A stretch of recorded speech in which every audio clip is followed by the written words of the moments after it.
안녕하십니까.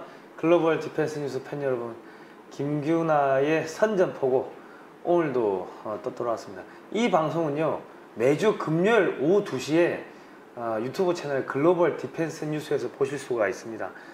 그리고 우리가 이 방송의 저작권을 포기를 하오니 여러분들이 좀 최대한 많이 다운로드 받으셔가지고 여러분 채널에 좀 갖다 올리시고 널리 배포를 해주시면 감사하겠습니다. 자, 김규나 작가님 나오셨습니다. 예. 네, 안녕하세요. 김규나입니다. 한 주 동안 잘 지내셨습니까? 네, 잘 지냈습니다. 예. 우리 김규나 작가님 목소리가 조금 작으신 것 같아요. 좀 더 크게 할까요? 아니, 우리 감독님 마이크 소리를 높여주실 거예요. 예. 아니, 그동안 어떻게 지내셨습니까? 그 찬바람이 조금 이제 부는 것 같아요. 네, 예. 여름을 잘 지낸 것 같고요. 이제 곧 가을이 오는데 예. 아주 뭔가 좀 시원한 일이 있었으면 좋겠다는 바람이 가득합니다. 아, 시원한 바람이요? 네. 걱정하지 마십시오. 국민으로. 미국 그 중간 선거 끝나고 나면은 한국에 아주 찬바람이 불 거랍니다. 쌩쌩 뭐 그냥 북한 석탄 문제 등등 해서 뭐 아주 찬바람이 불 거라는 미국의 소식들이 자꾸 들어오고 있습니다. 걱정 안 하셔도 됩니다. 그러니까 참 걱정이에요. 그러니까, 네. 너무 찬바람이 불어서 다 죽으면 안 되는데. 잘 버티셔야죠. 어쩔 수 없습니다. 뭐 국민들이 뭐 선택한 대로 가는 거기 때문에 그 책임은 이제 국민들이 뭐 져야 되는 거기 때문에 어쩔 수가 없는 상황입니다. 아, 이게 오늘은 모파상 비계덩어리, 내가 하면 노매스, 남이 하면 불륜, 구역질 나는 인간 군상들. 네. 제목이 좀 센인가요? 예, 아니요, 뭐 제목이 요즘은 원체 이 충격적인 것들이 많아가지고, 야, 이거 뭐 오늘 어떤 이야기인지 상당히 궁금합니다. 일단은 먼저 들어가는데요. 네. 저희가 충격적인 사실 하나 잡았습니다. 아, 뭐요? 이게 지난 지난번에 했던 거죠. 문재인 정부가 대한민국을 지으려는 이유. 김규나의 선전포고 3번. 이게 24일날 8월 24일날 00시 02분 새벽이죠. 새벽 02분에 00시 02분에 제가 자다가 날 캡처를 떴어요. 휴대폰으로 떴습니다. 휴대폰을 캡처를 떴는데 그때 조회수가 5634였고 좋아요가 87이었는데 3시간 24분 뒤에 캡처를 뜨니까 5625로 이게 줄어들어 9가 줄어들었어요. 조회수가 9만큼 줄었고 873 좋아요는 1이 늘었어요. 872, 873, 63, 5634, 5625. 뭐죠? 어떻게 이렇게 돼요? 그러니까 조회수가 조작되고 있다는 거죠. 대한민국 시계가 거꾸로 가고 있습니다. 정말 그러네요. 조회수가 거꾸로 가네요. 그러니까 지금 우리 대한민국 시계는 거꾸로 간다에 우리 그 김규나 작가님께서 나오셔서 이야기를 하니까 대한민국 시계가 거꾸로 가고 있어요. 이게 지금 그러네요. 시간은 가고 있는데 조회수는 역으로 좀 줄어들고 있는 상황이에요. 그러게요. 이게 누가 이러는 건가요, 정말? 그래서 제가 이거 영문으로 쓴 거는 구글 본사에다가 이거 신고하려고 저희가 이렇게 했는데요. 이거 상당히 이거는 조회수 조작은 왜냐면 구글하고 저희하고 이제 계약을 맺어가지고 광고비가 발생되는데 조회수로 조작한다는 거는 광고비를 안 주기 위해 가지고 꼼수를 부린다는 거기 때문에 이거는 상당히 불법적이고 이게 범법적인 행위를 지금 하고 있는 상황인 거죠. 이게 말이 안 되는. 이거 언론에 대한 탄압 아닌가요? 언론 조작. 아니 근데 이게 우리만 그런 게 아니고 다른 데도 지금 계속 뭐 이런 이야기가 나오고 있어요. 댓글이 삭제된다, 알람이 안 온다, 뭐 조회수가 이게 줄어든다. 이게 우리 방송뿐만 아니라 다른 방송들까지도 다 이런 현상들이 발생하고 있습니다. 하고 있는데 어쨌든 간에 제가 새벽에 하면 모를 줄 알았겠지. 그러게요. 왜 안 주무셨어요? 제가 새벽에 1시간 단위로 내가 자다 일어나가지고 휴대폰으로 뜹니다. 우리 방송들 다 뜬다고.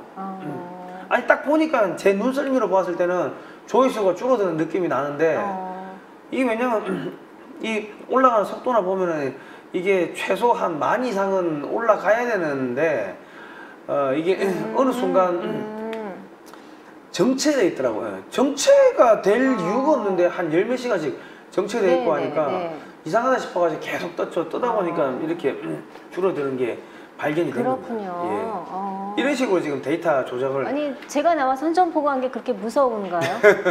그러니까 지금 구글에서 지금 좌파 매체들에서 지금 유튜브에 뭐 소위 말해 보수 성향의 목소리가 너무 세다. 이거 죽여야 된다, 잡아야 된다. 뭐 이런 기사들이 좌파 매체들이 끊임없이 쏟아내고 있고 네, KBS도 네. 또 뭐 그런 방송도 하고 있고 하는데 네. 지금 자기들이 언론 통제를 할 수 있다고 메이저 언론 다 잡았다고 생각했는데 그러니까 사람들이 좌파도 그렇고 우파도 그렇고 안 보죠. 텔레비를 안 보는 네, 거예요. 안 보죠. 신문을 안 봐. 그럼 유튜브만 봐요. 그러니까 유튜브를 자기들의 해방 공간이라고 해가지고 그냥 놔뒀는데 보수 성향의 이 사람들이 계속 이거를 만들어가지고 그렇죠. 올리니까 여기서 이제 점령 당하기 시작하니까 여론 조작이 이제 안 되는 거예요. 그러다 보니까는 자꾸 이런 식으로 장난을 치고 하는 겁니다. 더 쇼킹한 거 보여드릴까요? 네. 이거는 트럼프 내년에 문재인 정권 교체하는 이유로 해가지고 월요일날 지난 네. 월요일날 방송을 한 건데 네. 비공개 상태로 잠김해가지고 7,900개가 조회수가 이게 하루도 안 돼가지고 몇 시간 만에 7,900까지 올라가고 급격하게 상승을 네. 하는데 네. 유튜브에서 임의적으로 이 비공개로 잠궈버린 거예요. 아, 잠근 게, 그러니까 디펜스 잠근 게 아니에요?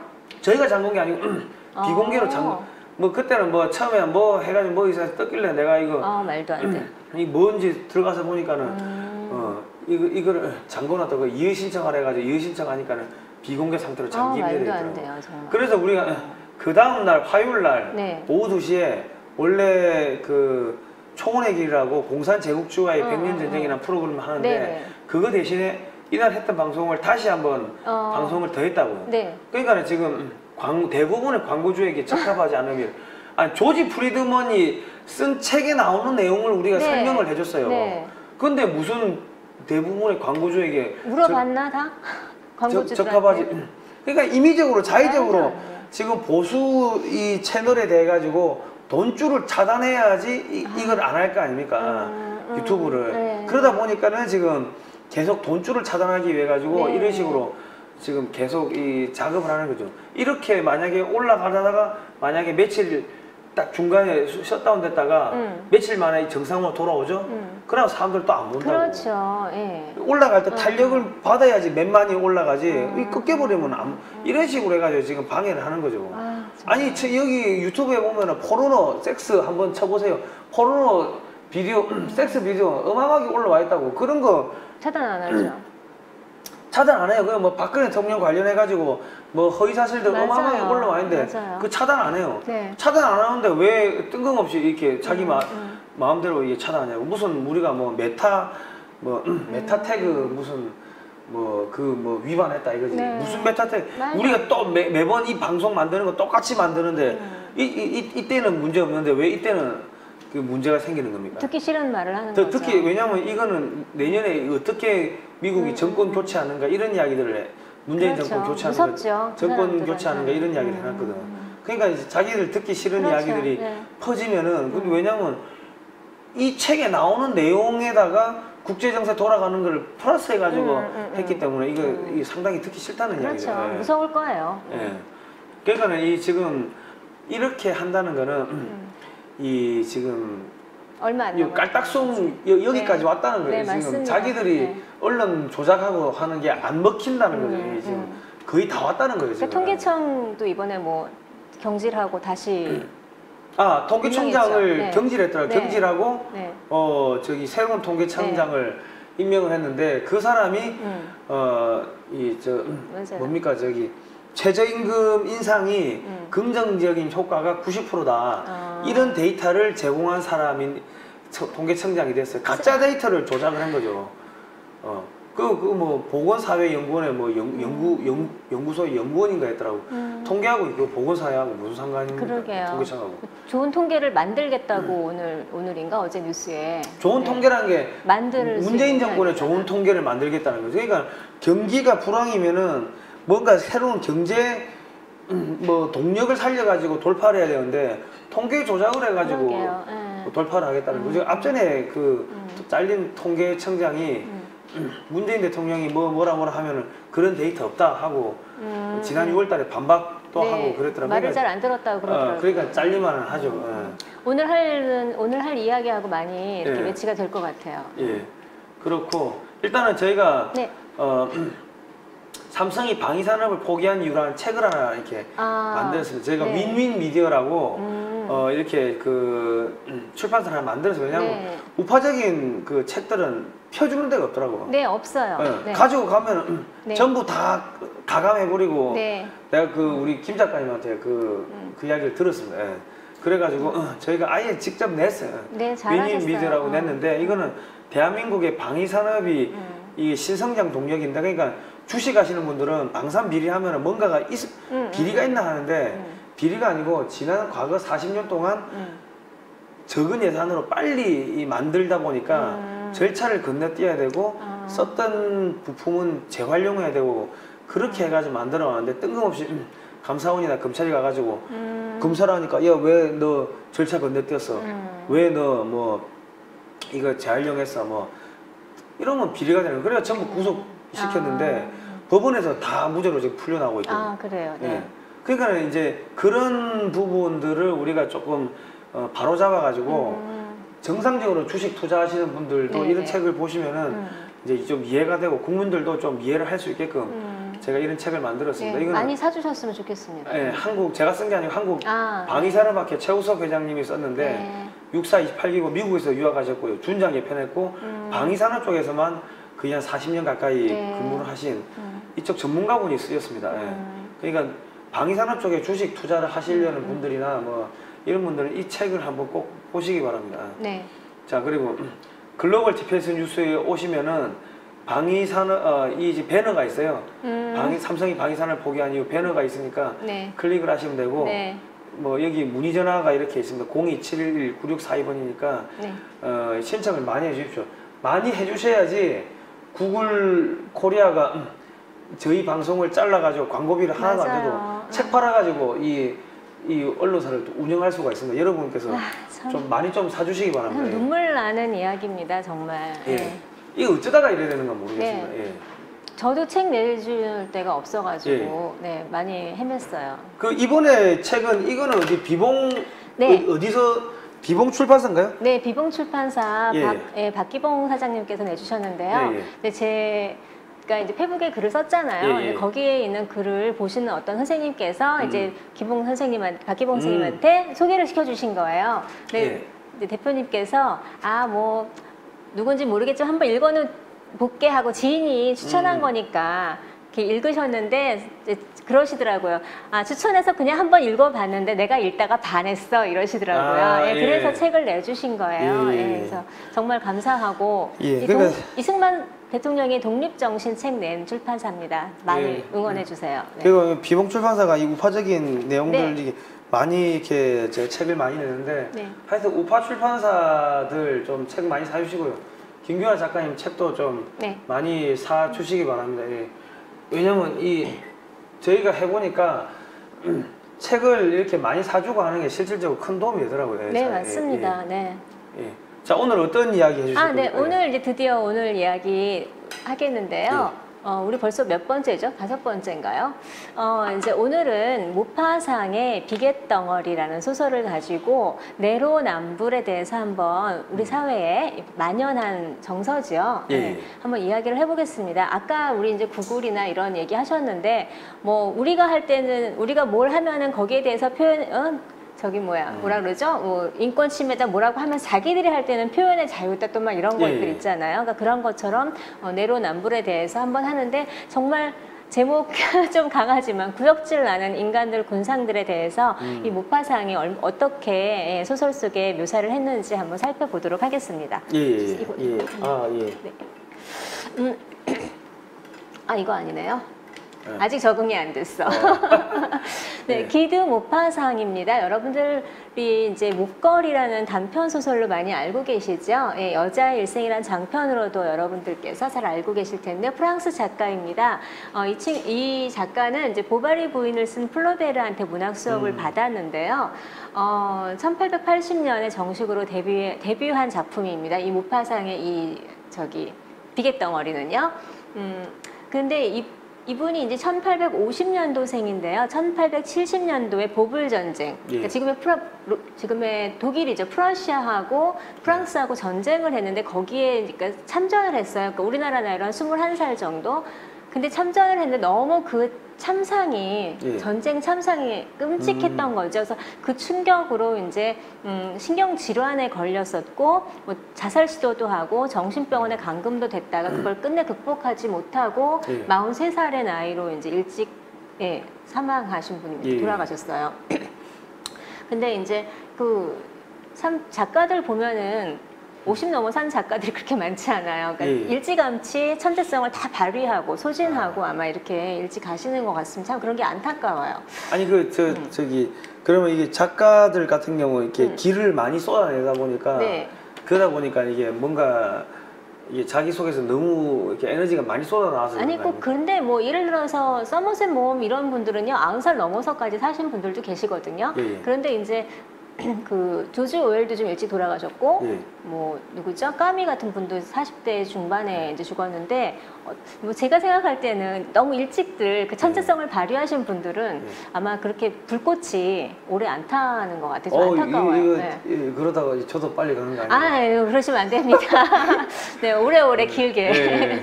네, 그래서 이 작품은요, 세계적으로 많이, 예, 이렇게 좀 번안이 되기도 했는데, 예. 영화로도 또 많이 각색이 됐습니다. 그래서 예. 1945년 영화도 있고요. 뭐, 최근에 찾아보니까 2010년 영화도 있는데, 우리나라에는 들어오지 않았습니다, 물론. 네, 줄거리 잠시 말씀드리겠습니다. 1870년 보불전쟁 때 프러시아 군에게 점령당한 도시를 떠나 안전한 곳으로 이동하는 마차에는 10명의 프랑스인들이 타고 있습니다. 술 도매상을 하는 부부가 있고요. 공장을 운영하는 퇴역 장교 부부, 부동산을 소유한 백작 부부, 그리고 수녀 2명과 자칭 민주주의자 1명이 여기에 타고 있고요. 여기에 아주 통통한 매력을 가진 매춘부 엘리자베스가 동승을 합니다. 그녀는 비갯덩어리라는 별명으로 불리고 있는데요. 이 작품에서 가장 아름답고 상냥하고 숭고한 마음을 가진 유일한 인물입니다. 평소라면 잘나고 고귀하고 성스러운 인간들이어서 옷자락도 스치고 싶어 하지 않을 테지만 엘리자베스가 가져온 음식으로 고픈 배를 채우기 위해서 나머지 9명의 사람들이 이제 비갯덩어리를 동행으로 인정을 하게 됩니다.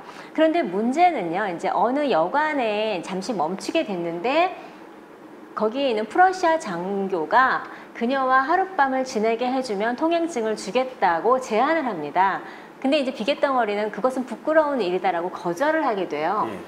그런데 거기서부터 이제 나머지 9명의 갈등이 시작이 됩니다. 프러시아 장교의 마음을 거스르지 않기 위해서 절대 그런 짓을 하지 않겠다는 그녀를 종용하게 되는 거예요.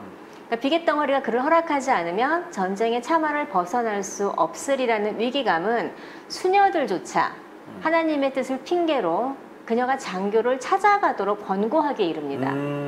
그러나 비갯덩어리의 희생으로 그들이 자유를 찾아서 마침내 떠나게 되었을 때 감사의 인사나 위로는커녕 그녀와 눈을 맞추는 이조차 없습니다. 야, 네. 너무 이게 비열하네요. 네, 네. 이게 우리들의, 근데 저는 이제 이런 걸 읽으면요. 좋은 문학이라는 건 그런 거예요. 내가 읽었을 때, 혹시 나에게도 이런 모습이 있지 않을까? 예. 반성하게 되는 거죠. 근데 이제 이 부분을 읽으면서 특히 우리나라에 지금 이번 탄핵 사태니 이런 지금 요즘을 보면서 이런 사람들이 너무너무 많은 게 아닌가라는 생각을 하게 됐습니다. 예. 그렇죠? 네. 한번 비갯덩어리 등장인물을 중심으로 한번 또 다시 한번 요약을 해보겠습니다. 영화의 한 장면인데요. 그 매춘부가 뭐 쭈쭈빵빵 막 늘씬한 이런 미녀가 아니라요. 아주 네. 작고 통통하고 근데 생명력이 아주 충만한 그런 여인으로 나와요. 근데 그 오죽하면 비갯덩어리라는 별명을 가지고 있지만 아주 친절하고 상냥하고 이제 그런 남성들이 아주 좋아하는 매력을 많이 가진 친구입니다. 네, 그런데 여기에 그 재미있는 게 민주주의자라는 말이 나와요. 그 자칭 청춘과 재산을 다 바쳤어요. 부잣집 아들이긴 했는데 청춘과 재산을 다 바치고 그다음에 바라는 건 뭐죠? 내가 이제 한 자리 해야 되는 거잖아요. 뭐 도지사 이런 거. 근데 그 자리를 차지를 못한 실패한 민주주의자입니다. 출세에. 그런 코르 뉴데라는 청년이 있고요. 그다음에 이제 수녀님들이 별로 안 이쁘게 나와요. 늙은 곰보에 잔뜩 있는 늙은 수녀님하고 병색이 짙은 예, 좀 뭔가 복선이 깔리는 겁니다. 네. 아, 네. 추악한. 네, 그런 어떤 모습들을 좀 예. 잘 드러낸 것 같아요. 그렇게 하고 이제 포도주 도매상 부부가 있는데 아주 남자가 익살꾼이면서 이제 그 술 도매상 하면서 다 속이고 질이 안 좋은 술을 파는 그런. 그리고 점원에서 사장으로 이렇게 아주 그냥 급속도로 성공한 이런 사람입니다. 저쪽에서는 자본가의 어떤 상징이라고 하겠죠. 그 다음에 이제 퇴역 장교가 나옵니다. 이 사람은 정치적으로도 경제력으로도 굉장히 세력가이고요. 기회주의자입니다. 그렇게 하고. 그리고 마지막으로 이제 백작 부부, 아주 신분도 고귀하고 재산도 많고 이런 백작 부부가 나옵니다. 그러니까 그렇게 9명이 엘리자베스와 함께 동승을 한 거죠. 근데 아침에 갑자기 이제 10명이 이 사륜 마차를 타고서 이제 그러니까 우리나라 말 피난을 가는 거잖아요. 급하게. 거기에 가러 이제 앞이 나왔는데 음식 같은 걸 준비를 못 한 거예요. 막 배가 고픈데 엘리자베스가 이제 상냥하게 닭고기하고 빵하고 이런 걸 한 바구니를 이렇게 준비를 해온 거예요. 근데 사실 피난 갈 때 나 먹기도 바쁜데 이 착한 아가씨는 다 나눠줘요. 그러니까 사실은 보통 때 같으면 매춘부가 준 거는 손도 대기 싫을 텐데 자기네가 배가 고프니까 네 이렇게 얘기를 합니다. 부인은 누구보다 생각이 깊으시군요. 이런 판국에 은혜를 베풀 사람이 있다는 것은 정말 고마운 일이죠. 이렇게 하면서 엘리자베스의 음식을 서로 나누어 먹습니다. 그런데 이제 이렇게 했다가 이제 그 어느 여관을 도착을 했는데 프러시아 장교가 네 하룻밤 자자라고 이제 이렇게 엘리자베스에게 제안을 하는 겁니다. 근데 엘리자베스는 비록 내가 그런 직업을 가지고는 있지만 프러시아 장교는 결국 적군의 장교잖아요. 거기다가 사람들도 이렇게 하고 자기가 돈을 받고 그런 사람이긴 하지만 여기서 이렇게 그거는 아닌 거라고 생각하는 거죠. 그래서 자기는 싫다고 거절을 합니다. 그랬더니 프러시아 장교가 그래 그럼 너희들 아무도 못 가 하고선 발을 딱 막아버린 거예요. 네. 그러니까 이제 이렇게 사람들이 영화 속 한 장면이 사람들이 다 모여서 이제 엘리자베스를 괘씸하게 생각을 하는 거죠. 그러면서 이제 이 부인들이요. 여자들 셋이 이제 부부 동반으로 탄 팀이 세 팀이기 때문에 여자들이요. 그 유부녀들이 이렇게 얘기를 합니다. 어느 사내하고나 그 짓을 하는 것이 그 갈보 계집의 직업이고 보면 이 남자는 좋고 저 남자는 싫다 하며 가릴 권리가 어디 있어요? 우리들을 궁지에서 빼내줘야 하는 이 마당에 얌전을 빼고 있단 말이에요. 그 갈보년이. 나는 그 장교가 퍽 점잖다고 생각해요. 아마 오랫동안 여자가 아쉬웠을 거예요. 틀림없이 우리 세 사람이 더 마음에 있었겠죠. 그런데도 우리들을 다 젖혀놓고 그 계집으로 만족하겠다는 것이죠. 그 사람은 남편이 있는 부인을 존경하고 있어요. 그 사람이 내가 하고 싶다고 하면 그만이죠. 병정들을 동원해서라도 우리를 겁탈할 수 있는 거잖아요. 자, 이렇게 결국 뭐죠?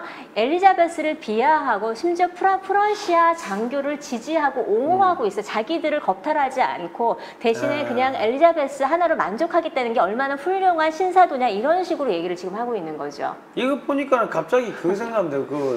북한 김정은이 뭐 지지율이 70% 나왔다는 이야기가 갑자기 생각나네요. 그래요. 그거하고 지금 뭐 똑같은 거 아닙니까? 그것도 그러고 지금 또 무슨 생각이 나냐면 그 뭐 박근혜 대통령한테 누님 하고 따라다니면서 사람들이 뭐 탄핵되고 하는데 다 도망가가지고 숨어 있고 아무것도 안 하고 있고 그건 너무 이게 비열하고 제열하잖아요. 그러니까 정말 여자의 적은 여자이기도 하고 또 남자가 정말 남자이고 기사도여야 할 때 다 도망가서 어딘가 없고 지금 우리나라 실정하고 뭐 다른 게 하나도 없어요. 그러니까 사람이 그러니까 이런 상황에 왔을 때 근데 자꾸 읽으면서 저는 그런 게 돼요. 만약에 이 상황이 나라면 나도 이 부인들 중 하나라면 나는 어떤 생각을 갖게 될까? 이제 그렇죠? 남자분들도 아마 그런 생각을 하게 되실 텐데요. 우리 대표님은 절대 그러시지 않으실 것 같아요. 그렇죠? 자, 그런데 이렇게 해서 이 사람들이 9명이요. 엘리자베스를 싫다고 나는 프러시아 장교한테는 안 갈 거야 라고 싫다고 거절하는데 종용하고 협박하고 회유합니다. 자, 그러면서 이 책에요. 분명하게 이런 대사가 그러니까 이런 지문이 나옵니다. 우리가 잘 알고 있는 목적은 수단을 정당화한다라는 말이 나와. 이걸 통해서 이 사람이 전부 다 자기네들의 어떤 자유를 위해서 엘리자베스를 희생시키도록 몰아갑니다. 그러면서 부인들은요, 여자의 마음을 돌리도록 해야지요. 그 짓이 직업인데 이 사내는 좋고 저 사내는 싫다고요? 그러면서 수녀님한테 이렇게 수녀들한테 이렇게 물어봅니다. 동기만 순수하다면 하나님도 온갖 수단과 행위를 용납해 주시겠지요, 수녀님? 하고 물어보니까 수녀들이 이렇게 대답을 합니다. 그럼요. 그걸 누가 의심할 수 있겠어요. 행위는 비난받더라도 그걸 하게 한 동기는 가치 있는 경우는 흔하죠. 이렇게 결국 뭐죠? 우리를 9명의 사람을 자유를 향해서 가게 하기 위해서는 엘리자베스 너는 프러시아 장교 품으로 가거라 라고 수녀들이 얘기를 이렇게 하고 있는 거예요. 수녀들이 장녀구만요. 그랬더니 백작도 이렇게 말을 합니다. 한번 읽어주세요, 우리 대표님께서. 이봐, 그 장교가 말이야, 자기 나라에서는 볼 수도 없는 예쁜 여자를 맛봤다고 자랑하지 않겠어? 참 부끄럽지 않습니까? 그렇죠? 예, 이렇게 하면서 거의 뭐 정말 손으로는 안 밀지만 등을 떠밉니다. 그래서 이 상황에서 엘리자베스는 고민을 많이 하다가 희생을 하는 거죠. 내가 희생함으로써 이 사람들을 우리가 자유롭게 떠날 수 있다면은 그래야 되지 않을까 해서 정말 울며 프러시아 방으로 들어갑니다. 그래서 근데 기다리는 동안이요. 그 상황을 아는 동안 알고 있는 이 사람들이 이렇게 말을 합니다. 지금 잘 되고 있나요? 하니까 안심하세요. 잘 되어가고 있습니다. 그렇게 하고요. 여자들도 아유 불쌍한 계집 이렇게 비아냥거리기도 하고 남자들 이런 농담을 합니다. 대표님 한번 좀 읽어주시겠어요? 그놈이 그 짓으로 그녀를 죽이지는 말아야 할 텐데. 이거 아주 음담패설이죠. 네, 이런 식으로 얘기를 하고 그리고는 술잔을 들어서 축배를 들자고 합니다. 야, 이거 뭐. 이게 인간이에요. 네. 네. 참, 그러니까 이 여자가 지금 희생하고 있는 동안에 아래서는 정말 축제가 벌어지고 이런 상황을 지금 잘 그리고 있는데요. 근데 이제 그렇게 하면서 마침 그 하룻밤을 보내고 나서 다음에 그 프러시아 장교가 이제 이 사람들을 보내줍니다. 다시 마차에 타게 됐어요. 떠나는데 그 닭고기와 그 음식 바구니를 나눠 먹을 때는 아우 정말 친절한 부인이세요. 이렇게 했던 사람들이 이렇게 얘기를 합니다. 적의 집 옆에 앉지 않게 되어서 다행이에요. 네. 그리고 배가 고프고 정말 배가 고프고 이런 얘기를 하면서 누구 하나 엘리자베스를 위로하거나 고맙다고 얘기하는 사람이 없습니다. 이 부분 한번 읽어주시겠어요? 우리 대표님께서. 누구 하나 그녀를 쳐다보거나 생각해주는 사람은 없었다. 그녀를 희생시키고 나서 이젠 더럽고 쓸모없는 물건처럼 그녀를 내던져버린 이 점잖은 무리들의 멸시 속에 자기 자신이 빠져있음을 느꼈다. 그러자 이자들이 굶주린 이리떼같이 먹어치워버린 음식들이 그득히 담겨있던 커다란 자기의 바구니, 젤리를 바른 번지르르한 2마리의 닭이며 파이들이 생각났다. 그리고 세게 잡아당겨서 툭 끊어진 끈처럼 갑자기 분노가 사라지더니 곧 울음이 터져나올 것 같았다. 기를 쓰며 온몸에 힘을 주어 어린애처럼 우유를 삼켰으나 눈물이 솟아나와 눈시울을 적시더니 양쪽 밤 위로 천천히 흘러내렸다. 백작 부인이 알아차리고 손짓으로 남편에게 알렸다. 그는 그게 어떻단 말이야. 내 잘못은 아니야 하고 하듯 어깨를 으쓱 올렸다. 부인은 소리 없이 승리의 미소를 띠고 중얼거렸다. 부끄러워서 우는 거야. 두 수녀는 먹다 남은 소시지를 종이에 꾸려 싸더니 다시 기도하기 시작했다. 계란을 다 먹은 민주주의자는 재미있는 희극이라고도 보고 난 듯이 미소를 띠고서 마르세이에즈 휘파람을 불기 시작했다. 네, 이게 지금 엘리자베스를 희생시키고 나서 다시 자유를 향해 달리는 마차 속의 인간들의 구역질 나는 군상입니다. 모습들입니다. 네. 이렇게 정말 아무도 더럽고 쓸모없는 물건처럼 엘리자베스를 취급하는데요. 이거 봐, 너처럼 이쁜 여자, 프러시아 장교가 자랑할 거 아니야. 이렇게 했던 백작은 내 잘못은 아니야 라고, 그쵸? 어깨만 으쓱 한번 올려다 내리고. 이 수녀들은 자신들이 등을 떠밀었으면서 그렇죠? 예, 그냥 소세지 먹느라고 정신이 없고요. 그러면서 민주주의자라는 사람 이 사내는 희극을 마치 비극도 아니에요. 희극을 보듯이 미소를 지으면서 이 마르세이즈는 프랑스 애국가죠, 국가죠. 예, 국가 이따가 다시 한번 설명드리겠습니다만 이렇게 휘파람을 불고 있습니다. 이렇게 엘리자베스를 희생시키고 경멸하고 그 엘리자베스는 이제 비참함에 떨어져 버리는 상황입니다. 참 끔찍하죠. 이게 우리 인간의 어떤 모습입니다. 근데 저는 참 재미있는 게요. 여기서 민주주의자의 위선을 고발했다라고 생각이 드는데 이 작가가요. 엘리자베스를 등 떠밀 때 이 코르뉴데는요 가만히 있습니다. 아무 말도 하지 않습니다. 시종일관 떨어져서 전혀 관여하지 않습니다. 민주주의자라는 사람이요. 그렇게 하고 마침내 그녀가 그 장교의 방으로 들어갔을 때, 그래서 아까 그 사람들이 축배를 들 때 잘난 척, 자신은 깨끗한 척, 아무 죄도 없고 무죄한 척 이렇게 얘기를 합니다. 대표님? 시정일관 여러분은? 여러분은 모두 치욕적인 짓을 했어. 네, 이렇게. 야. 자기는 정말 무죄하다고 순수하다고 이렇게 얘기를 하는 거죠.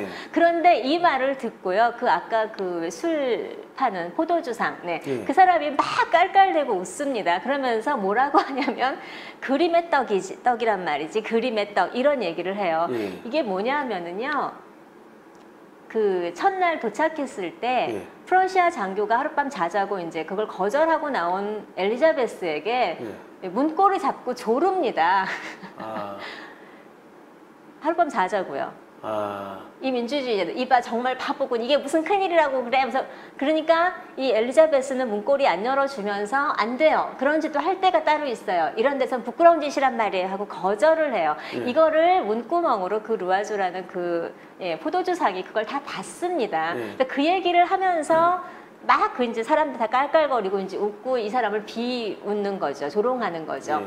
그런데 아까 그러니까 이랬던 사람이 자신은 이제 이 여자를 취할 수 없으니까 아까 그 희극을 보듯이 미소를 지으면서 웃었던 거죠. 그러면서 그 프랑스의 국가인 마르세이즈, 이게 마르세이즈는요 1792년에 프랑스 혁명 당시에 오스트리아하고 선전포고를 했을 때 군 출장 갑니다. 이게 제가 찾아보니까 7절까지인가가 있는데요.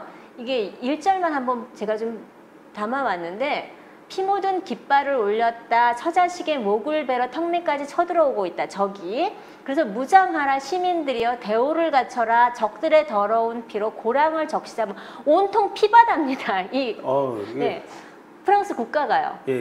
뭐 남의 나라 국가가 가지고 뭐라고 할 수는 없지만은 이런 노래를 지금 부르고 있는 겁니다. 이 코르뉴데가요. 그렇게 하고 이제 우리나라 그 혁명을 좋아하시는 분들도 우리나라 애국가 하나님이 보호하사 우리나라 만세 이런 노래 대신에 우리도 뭔가 혁명가로 바꿔야 한다 이런 얘기들이 좀 있었죠.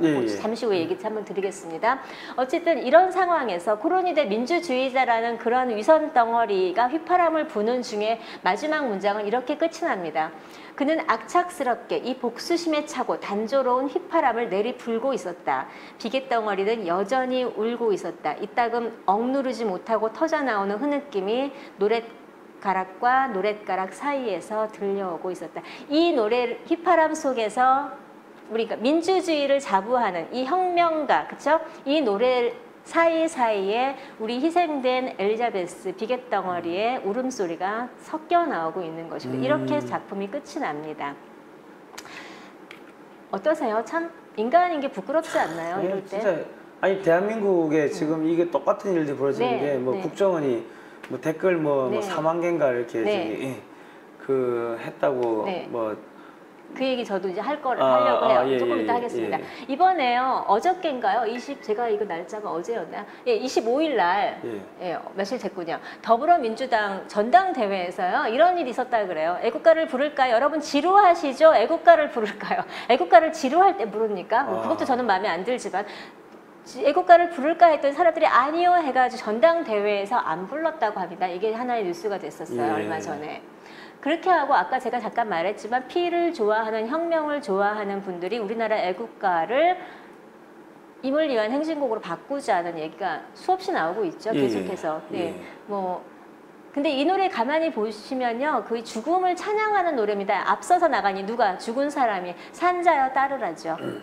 이건 역시 죽음과 피해 혁명에 대한 예찬입니다. 이런 노래를 나라의 한 나라의 국가로 부르자고 지금 이렇게 주장하는 사람들이 많이 있고요. 예. 네, 애국가 뭐 지금 집권 여당 아닙니까? 여당에서 애국가를 심심하면 부르자라고 하고 또 그 사람들 싫다고 이렇게 하고 이런 세상에서 지금 우리가 살고 있는 거거든요. 예.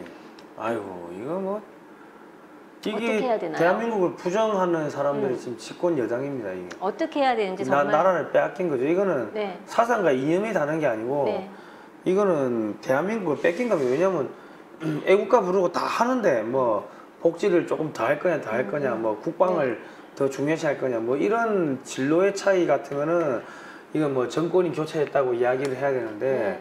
지금 이거는 애국가를 안 부르겠다는 건 대한민국을 부정하는 거기 거죠. 때문에 네, 맞습니다. 이거는 국가를 지금 우리나라를 뺏긴 겁니다. 그러니까 내 조국을 뺏긴 거죠. 우리나라는요, 그 둘로 나눠져 있는 거예요. 대한민국을 지지하고 지키려는 국민들과 대한민국을 부정하고 없애려는 국민들, 그렇죠? 그 사람들이 지금 나눠져 있는 거. 이건 여러분들께서 정말 정확하게 아셔야 됩니다.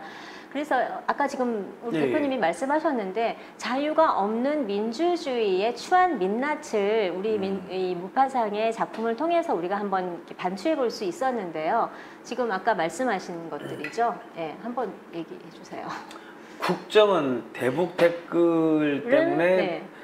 대통령이 탄핵됐다 했는데 사이버 사령부가 방어 댓글로 이 하도 그 공작이 북한에서 공작이 들어오고 하니까 댓글을 4만 개를 달았다는 거죠. 그래서 구속 영장이 신청됐습니다. 그런데 와 드루킹은 댓글 조작이 9,971만 개나 됐는데도 불구하고 불구속이 됐고 특검이 종료됐습니다. 맞습니다. 이 불구속되고 특검 종료되기 전에 민주당에서 뭐 정치 특검이다부터 네. 해가지고 협박을 어마어마하게 공개적으로 했어요. 아니 왜 이렇게 이 사법부에 돼가지고 증거대로 하면 되는데 왜 이렇게 협박을 하죠? 네. 법 위에 군림하겠다는 거죠. 그렇죠.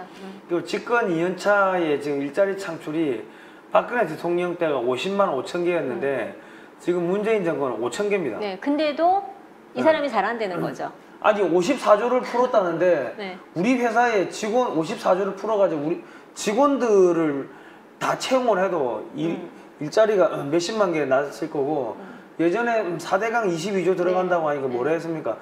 그거 22조 100만 개 만들 수 있다고 했으면 54조 같으면은 한 250만 개 정도 일자리를 만들어야 되는데 5천 개 만들었으면은 그 249만 5천 개의 일자리는 어디로 갔습니까? 어디로 갔어요? 그 돈은 어디로 간 거죠? 그러니까 그 돈이 야 북한으로 갔다는 이야기들이 자꾸 나오는데 이 지금 해명을 못 하는 거 아닙니까 지금? 뭐 쌀도 지금 뭐 다 비었다고 창고마다 비었다고 하고요. 아니 쌀이 그때 전주 MBC에서 이 쌀창고 1,000톤이 비었다고 이야기 나오는데 지금 여기저기 지금 쌀이 비었다고 지금 나오고 있고 폭등하고 있잖아요, 쌀값이. 네. 쌀값이 왜 그래 폭등하죠?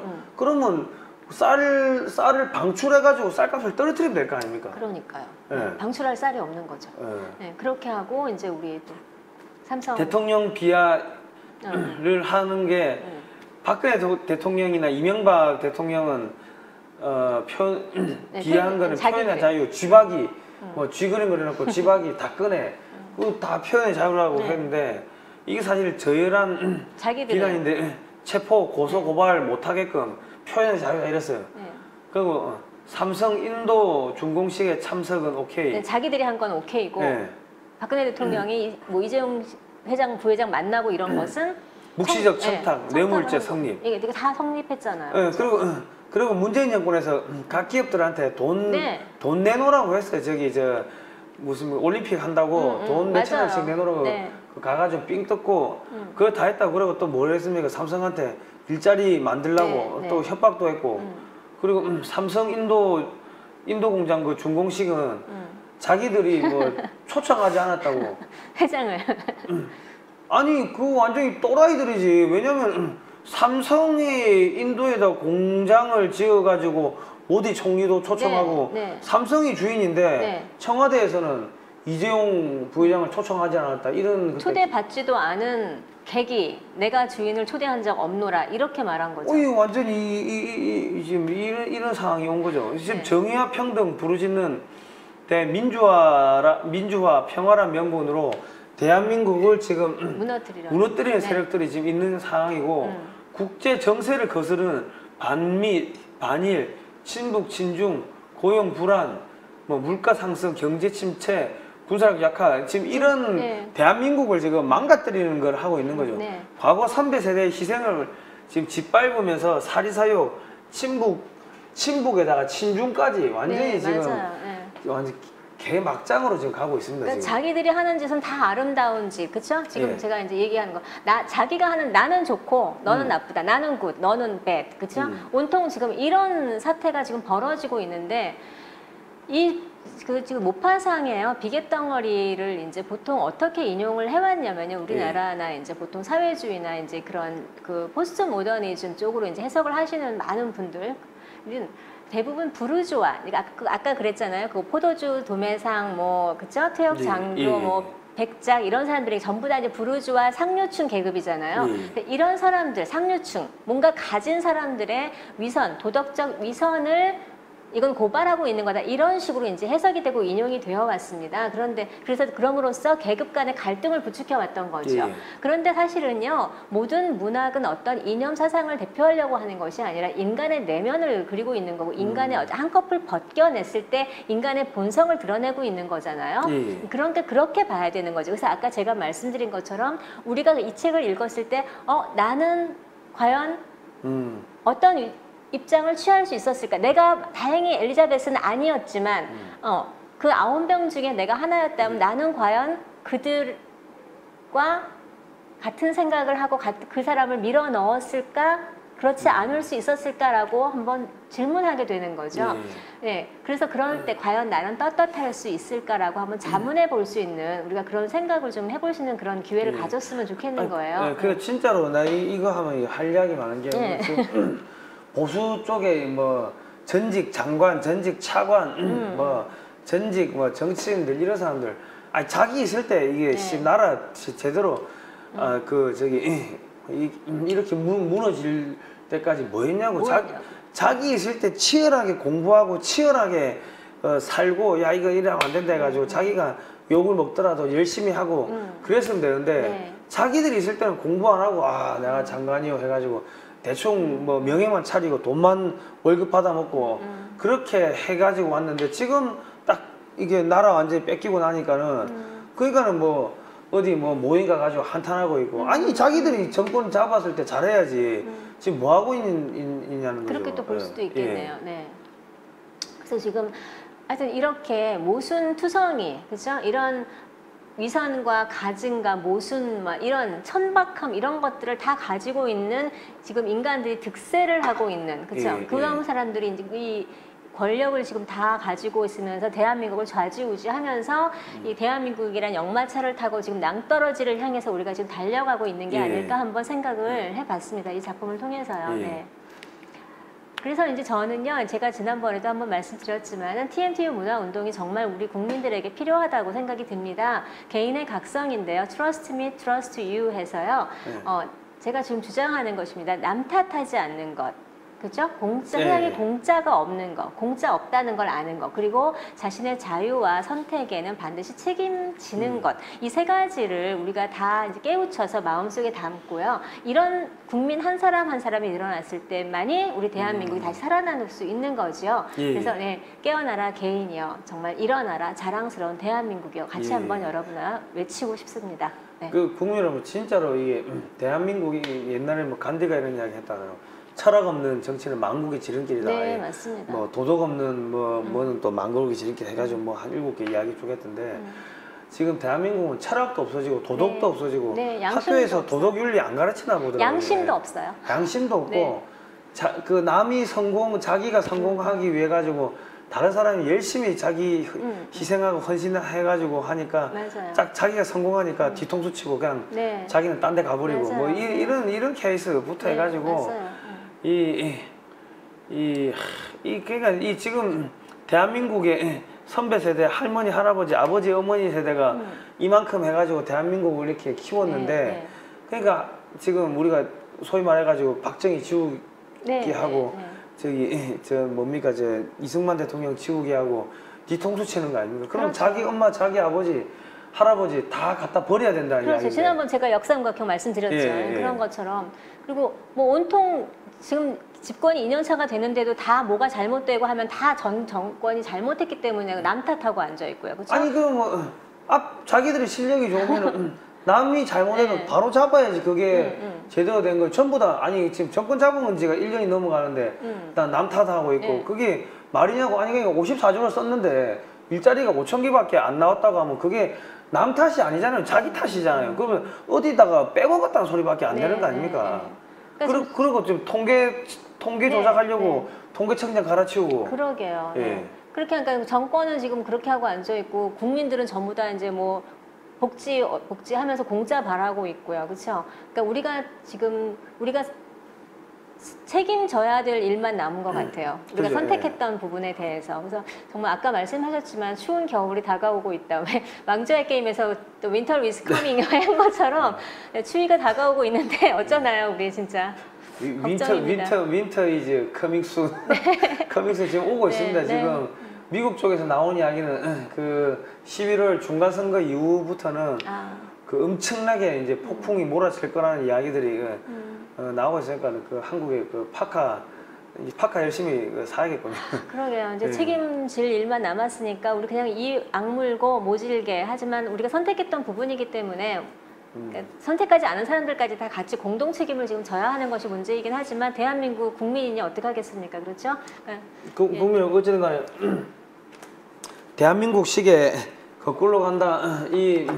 진짜 지금 좋은 이야기를 해주시는데 이 책을 사가지고 이 집에서 좀 찬찬히 생각을 하면서 읽어야 됩니다. 왜냐하면 방송은 남이 이야기하는 거니까 멍 때리고 있어도 그냥 흘러 들을 수가 있는데 이 책을 봐야지 사람이 생각이 깊어집니다. 예. 그러니까 오늘 드린 말씀 사실은 이 책 안에 있는 이야기입니다. 예. 네. 여기 지금 227페이지에 보니까 이게 나오는 이야기인데 이 책을 보고 자꾸 곱씹고 해야 되는데 그러니까 이게 제가 이 러시아를 가보니까 이 문화 수준 자체가 높더라고요. 그래서 세계적으로 그 미국하고 패권 전쟁을 했던 국가다 보니까 군사력만 센 게 아니라 문화 수준이나 이런 것들이 상당히 이게 지적 수준이 높더라고요. 그러니까 대한민국이 지금 뭐 한류를 수출한다고 하지만 사실은 뭐 춤추고 뭐 노래하고 자극적인 것들 그런 현란한 것들 그런 것만 수출하고 있지 실제로 깊은 내용의 철학이 담긴 철학서적이나 이런 서적들 이런 것들은 수출이 안 되고 있습니다. 예. 그렇기 때문에 이런 부분들은 이 국민 모두가 좀 해야 되고요. 내가 책 사볼 돈이 어딨나 하는데 커피 한 잔 5,000원 6,000원 하는데 막 사본다고 막 마시는데 이게 13,500원입니다. 13,500원이니까 책 좀 사가지고 대한민국의 시계는 거꾸로 간다 하고 아까 또 뭐 있었죠? 트러스트 미 소설. 이 책 좀 꼭 좀 사가지고 보시기 바랍니다. 이게 작가하고 이렇게 교감을 하는 거는 이 작품을 보고서 서로 이렇게 이 생각을 저 작가가 하는 이야기가 내가 알아들었다 이게 교감하는 거지 방송만 봐가지고는 안 됩니다. 안 되고 그리고 지금 우리가 저희 방송 보시고요. 제 책 사 보시고요. 거기서 제가 언급한 책들 또 찾아보시면서 우리가 그 TMTU Trust Me Trust You 개인의 각성을 완성하려면 같이 공부하는 수밖에 없습니다. 여러분들께서 함께 해주셨으면 좋겠습니다. 그러니까 혹시 내가 틀린 것일까? 정말 내가 잘못 판단하고 있는 것일까? 모두가 외눈박이인 세상에서 두 눈 달린 괴물이 된 기분으로 이 시대를 산다. 훗날 그래도 한 사람 이 시대를 제대로 본 작가가 있었다고 기억되길 바란다. 내 이름이 아니라 단 한 명의 작가, 단 한 명의 소설가가 이 시절을 바로 보고 외롭게 견디었음을 기억해 주길 바란다. 여러분 외롭게 견디고 있는데 여러분이 이 책을 좀 많이 사주시는 게 이 대한민국 살리는 길입니다. 꼭 좀 많이 사주시고요. 그리고 아까 저희가 말씀드렸던 그 삼성이 방위산업을 포기한 이유 그 책도 좀 많이 사주시기 바랍니다. 왜냐하면 대한민국의 방위산업, 국방안보산업을 저거 방산비리다 해가지고 큰 문제가 없는데도 불구하고 비리라고 뒤집어 씌워가지고 이 상대방 소위 군인들을 숙청을 해요. 그 숙청하는 작업에 이 방산 비리다 해가지고 이거를 이렇게 그렇게 된 거군요. 그러니까 왜냐하면 연말에 대한민국 방위산업 업체들은 재무제표 회계자료, 그 방산 원가 자료까지 방사청에 다 내고 검사를 받기 때문에 비리가 생길 틈이 없는데 그럼에도 불구하고 제도적 결함 때문에 생기는데 그거를 비리라고 해가지고 사람들을 잡아가면은 누가 그 방위산업을 하겠냐고. 그러니까 교통 신호가 잘못해서 신호를 고쳐야 되는데 그렇죠. 대한민국은 사람만 자꾸 잡아간다는 거죠. 이 잘못된 근본 원인은 안 고치고 그게 국방안보 산업뿐만 아니라 지금 대한민국의 이런 철학적인 문제 전부 다 고질적인 병폐 이거를 고치지 않으면 대한민국이 3만 불이 되면 뭐합니까? 이 개돼지하고 별반 다를 바가 없는 삶을 살고 맞습니다. 있는데 그리고 어떤 분들은요 이렇게 뭐 작가가 또 이렇게 뭐 우리 대표님께서 책사라 하는 거 뭐 어떤 분이 그래서 쪽팔리다고 얘기를 하셨더라고요. 근데 정말 세상에서 책 광고가 다 그 책 사세요잖아요. 책 쓰는 사람은 책 사세요라고 말할 수밖에 없고 영화 만드는 사람은 내 영화 봐주세요라고 하는 거고요. 그렇죠? 네. 뭐 내가 옷을 만들면 옷 사세요라고 하는 것이 너무 당연한 거잖아요. 당연한 거고 책 사세요 말하는 게 이 책 좋습니다. 한번 보세요 말을 하는 게 그게 쪽팔리는 게 아니고 책을 안 보는 게 쪽팔리는 겁니다.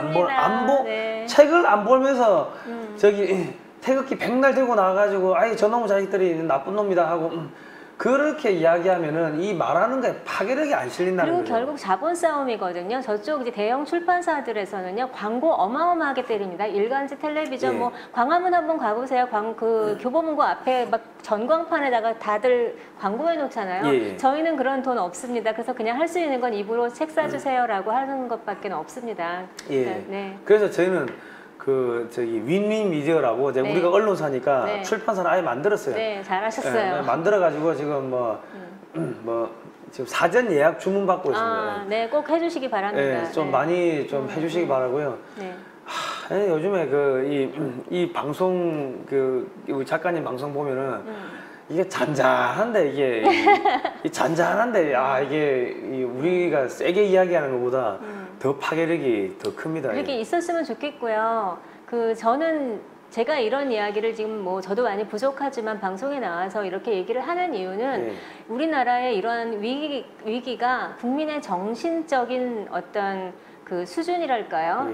가치관의 부재 그리고 어떤 이런 도덕이나 어떤 인문 철학적인 교육의 부재 저는 거기에 기인하고 있다고 하거든요. 그래서 앞으로 저는 이제 아까 우리 겨울이 온다고 했는데 겨울 동안 다음에 한 30년 후가 될 것 같아요. 제 생각에는. 왜냐하면 사람의 정신이 성숙되는 거는 단 한 번에 안 됩니다. 최소한 30년 우리가 30년 동안 지금 좌파에 완전히 점령돼가지고 이렇게 몰락하는 줄 모르고 지금 당했잖아요. 그렇게 해서 다시 한번 우리가 제대로 된 정신을 갖고 살기 위해서는 한 세대가 지나야 합니다. 그래서 아주 어려운 작업이지만 지금 이 시간에 시작하지 않으면 그만큼 늦어지기 때문에 우리가 같이 좀 지루하고 조금 어렵지만 같이 여러분들께서 즐겁게 공부해 주시길 바라겠습니다. 그리고 이런 자리 이렇게 좀 사실은 문학이 조금 어려운데요. 이렇게 우리가 직접 지금 너무 위험한 상황에서 이렇게 자리 마련해 주신 우리 글로벌 디펜스 성상호 대표님께도 다시 한번 감사드립니다. 그리고 이 방송 저희가 저작권 포기하니까 좀 다운로드 받아가지고 여러분들 채널에 좀 많이 올려주십시오. 그 유튜브 채널에 올리시고 그리고 광고는 좀 끝까지 봐주십시오. 그래야지 그나마 조금이나 경영에 도움이 되니까 제 부탁을 드리겠습니다. 아니 왜냐면 하도 이게 탄압이 들어오니까 그러니까요. 하여튼 여러분들이 해줄 수 있는 거는 책 사주시는 거고 최대한 이 방송 많이 퍼뜨려 주시는 거 하여튼 그게 하여튼 우리가 이 저작권 이런 걸 포기하는 이유가 우리가 돈 벌려고 이 방송 하는 거 아니거든요. 공익 방송이니까 하여튼 좀 많이 부탁을 드리겠습니다. 꼭 좀 우리가 드린 말씀 좀 그냥 가볍게 지나가지 마시고 꼭 좀 부탁드리겠습니다. 그리고 김균아의 선전포고 이렇게 모아 보시면 이제 오늘 했던 모파상의 그쵸? 비계덩어리 지난번 했던 1984 차례차례 모이잖아요. 여러분들의 어떤 서재가 될 수도 있을 것 같습니다. 그죠. 그리고 저기 유튜브 글로벌 디펜스 뉴스에 오시면은 재생 목록이라고 있어요. 재생 목록 누르시면은 그 김균아의 선전포고라고 그 목록이 있으니까 그거를 그냥 계속 그 틀어놓으시면은 계속 그 안에서 계속 이게 돌아가는 거예요. 그러니까 그래요?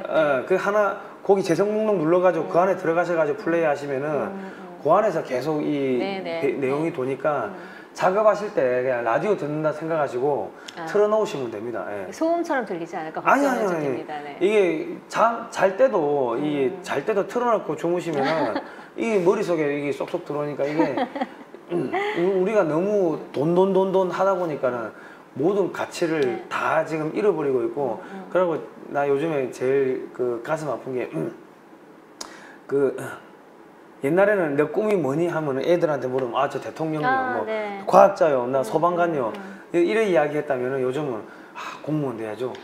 정말 싫어요 저는. 9급 공무원 돼야죠.